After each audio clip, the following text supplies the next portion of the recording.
Today I will talk about how can you disable risk change on your uh, app, on your Reacher app. We go to figure out the solution on how you can do that on your app.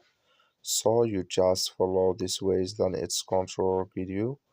All you have to do, you just go here above this sign, click on it. When you just click on it, then it's going to show for you a list like this here. Then you click here on settings, just click on it.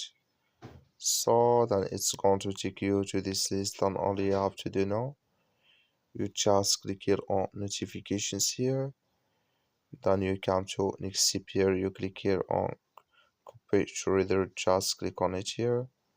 So then it's going to take you to this list here. Come here to risk score changes, click in this sign or this color. Like you see color, it's gone here. That's mean here risk score changes disable with us now.